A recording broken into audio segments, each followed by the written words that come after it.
bring in John here as the Eagles get ready for the Giants. Doug Peterson speaking today. His 11-2 Birds against the 2-11 Giants. John, is the topic du jour still Nick Foles at the NovaCare Center complex? Yeah, I mean, obviously that's such a drastic shift to lose an MVP caliber player and to move forward. So that's going to be the story all week. But there's also the fact that Zach Ertz is back, cleared from the concussion protocol. Sidney Jones was participated in his first NFL practice. So that's a little news there. And also Brent Selleck forced to leave practice, but not for a bad reason. He had a son, Otto. So good news for Brent Selleck, and we congratulate him. But certainly, as far as the Eagles as a whole, there's no doubt that the big story is going to continue to be Nick Foles taking over this team so late in the process with everything there in front of him for the Philadelphia Eagles. Yeah, I guess another story that we didn't touch on there is Wisniewski did not participate in practice today. I had seen some tweets saying that he was noticeably limping around.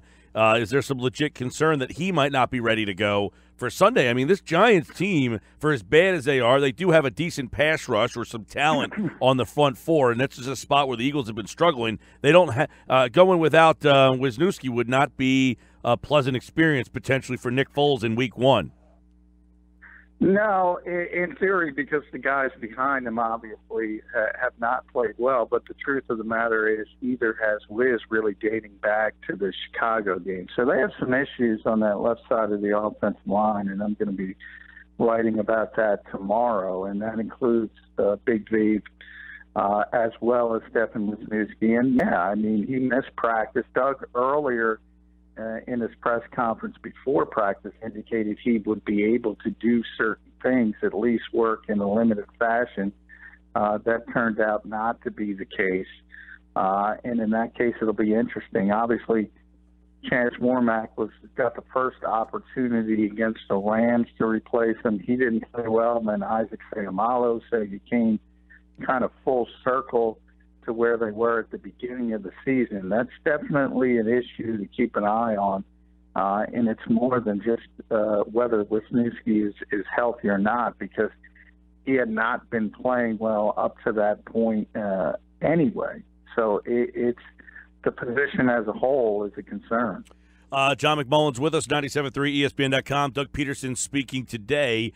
And obviously they're moving forward now, getting ready for the Giants as they're back at practice. And one of the key things is when I looked at some research on Foles, we looked the other day about his 13 season when he really, had that big breakout year. And a lot of those touchdown passes were the deep ball. I mean, he hit Deshaun Jackson for a lot of – we were looking 20 yards and over, and he had a plethora to Jackson and Riley Cooper. Maybe they should bring Riley Cooper back for a run here for the back end of the season. But, that was one thing that he seemed to have a lot of success, was going deep. So do you like the personnel on this team better than Deshaun Jackson, Riley Cooper, LaShawn McCoy, the team that he had in 2013? Does he have more to work with on this team that should allow him to be even better than he was? I don't want to say numerically, but just give him the ability to excel more than he did with that team. Well, I think it's a good question. I think you have some different pieces. I mean, you mentioned, obviously, they don't have a deep threat anywhere near what Deshaun Jackson was at that time. And at running back, you had more of a well-rounded option in Shady McCoy. And now you have sort of big bruising backs who can move the pile and really get yards after contact with both Ajayi and LeGarrette Blount. And now, Zach was around a little bit when Nick was here, but he's a much better player now as a rangy tight end, probably one of the best 2 or 3 receiving tight ends in football. Alshon Jeffrey is a different type of receiver than Deshaun Jackson, but very, very effective in what he does. So I think it's some different things. And the offense is different as a whole. It's much more complex. But I think if you look at 2013, Chip Kelly caught this league off guard. And a lot of that season was, receivers running wide open. And it was just that type of year. And everything went the Eagles' way. And then you get to 2014, and it became much more difficult for the offense. And Nick was actually, the numbers were down, but he was winning games. We talked about it yesterday. He was successful in finding ways to win in the fourth quarter. So in a lot of ways, 2014 is more impressive to me than 2013. And Zach Ertz, I was kind of surprised because Zach's not a controversial guy by any stretch of the imagination. And he was asked about 2014 and things. And he said that was the beginning of the end for a lot of people. It certainly seemed to me like a shot at Chip Kelly. Yeah. But this offense is much more complex, as I said, and Doug and Frank are going to put together game plans to take advantage of what Nick does well, and we'll see how it works out. I think this is the perfect opponent for Week 1 of the new Foles era. The Giants, you mentioned a lot of big names on defense. We think about a good defense. Well, Mike, you look today, the New York Giants are 32nd in the NFL in defense. 32nd, dead last. So, well, is that a byproduct of their? That could be a byproduct of their offense being so bad. Well, their offense is terrible, but their offense is 29th. So they haven't scored 200 points. They haven't scored 200 points yet. Well, yeah, yardage-wise. So it's amazing. Yeah. It's terrible. And by the way, Steve Spagnuolo, the interim coach, nice guy, but he had the worst defense in NFL history in New Orleans, somehow trumped that in New York before they made all the free agency moves. And now he's back at 32nd again. And he has Jason Pierre-Paul and Olivier Vernon and Snacks Harrison and Landon Collins. How do you put together the 32nd ranked defense with those names? Right. It is mind-boggling. John McMullen's with us. Whose role changes now? Give me a guy on offense whose role takes a little bit of a change, tweak, because of the quarterback change. Well, I think it's going to be Ajayi. I think he's going to be the guy. You kind of saw it start in Los Angeles. He got the most reps as an Eagle. I think he's starting to clearly show that he's the best option in the backfield, and I think you have to lean more on the running game. I think it's just common sense. As much as everybody has started this week, and it came from Doug on down to Frank Reich and Nick Foles himself, they said nothing changes. Well, yeah, hey, you can say that all you want, but plenty changes. And you're going to have to go about, as I wrote on 973ESPN.com, you're going to have to change the formula. And one of the changes has to be you have to protect the quarterback with a running game and get him some easy shots and play action. So I think Ajayi becomes that much more important. Yeah. How about anything different for, say, Aguilar, who's had a great year? Does his role change, go down, go up? I mean, I know Ertz is one guy that he played with in 13, but he was a rookie. So he hasn't played with any of these guys other than really Ertz. So do you think any of the receivers' production changes because of this? Yeah, I say changes either for the betterment or the worse. Like, does Aguilar take a dip, but Torrey Smith goes up? You know what I mean? No, I think it's more important for the inside guys, and I think it's natural. And by that, I mean the guys, Zach specifically and Nelson as the slot receiver, who are going to run those intermediate routes in the middle of the field. I think they're going to be important for a quarterback who, even though he's a veteran guy and he's played a lot in his career, bottom line is the way the NFL is set up practice-wise in today's environment, you don't get a ton of reps in practice as a second-team quarterback. So the chemistry's not there yet with these receivers. It's going to be a work in progress, and when that happens, you're going to rely on the easier stuff and the intermediate stuff. So I think he's going to be leaning on Zach Ertz specifically a lot early, and to a certain extent, Nelson Aguilar, as he did on that big third down play, which essentially sealed the game against the Rams. I think you're going to see a lot of that.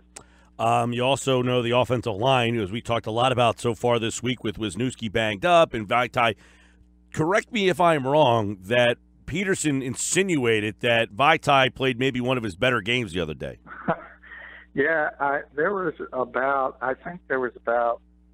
20 or 25 reporters, not as deep as it usually is. I don't know, maybe because it was too cold, but I think you saw a group of 20 people rolling their eyes all at once. I mean, look, I said, Doug has brought his, and you have to do this. He brought his glasses half full optimism to this week because you lost the face of this franchise, the on-field leader, and that's how you have to act as a head coach. And maybe he's taking that tack with the left side of the offensive line, because the bottom line is they were bad. There's no other way they were bad against Seattle, and they were bad against the Rams, and significantly bad. I'm going to be putting out the numbers from Pro Football Focus. I'll just say one thing real quick, and I can tell you how bad it's been. Big V has given up the most pressures in the NFL over the last 2 weeks, 15 total. And number 2 on that list can't win like that. Number 2 is Stefan Wisniewski with 13, and he only played 36% of the snaps against the Rams before he went out with the ankle injury. Yeah. So the 2 worst offensive linemen in football over the past 2 weeks are on the left side of the Eagles' offensive line. Now, can't win like that, John. The offensive line, and you wrote about it too. Not only is the offensive line got to pick up their game, because they were a big reason why you were 11-2. You wrote about it today. The defense needs to pick up their game. They're a big reason why you're 11-2, but they're also becoming one of the reasons why you're starting to waver about this team, even if Nick Foles is playing. Or, excuse me, even if Carson Wentz is playing. They haven't. I mean, as I wrote, they sort of have to come as a group become the star of this team now. The star of this team was obviously Carson Wentz, and as I stated, if we stop playing today, he's the MVP of this league. After Tom Brady and sort of Russell Wilson had bad weeks, he would have been the MVP of this league if this was Week 17 and it was over. And now he's not there. So it's impossible to place that star power, but sort of the face of this team has to be the defense, because that's where the talent is, and that's where it's assembled, and that's where Brandon Graham is, and Fletcher Cox, and Malcolm Jenkins, even without Jordan Hicks, who's unfortunately out. Those are the guys, and they have to play better, and Jim Schwartz acknowledged that earlier this week, but I think he was sort of encouraged by the fact that they played really well in the fourth quarter against the Rams when they had to.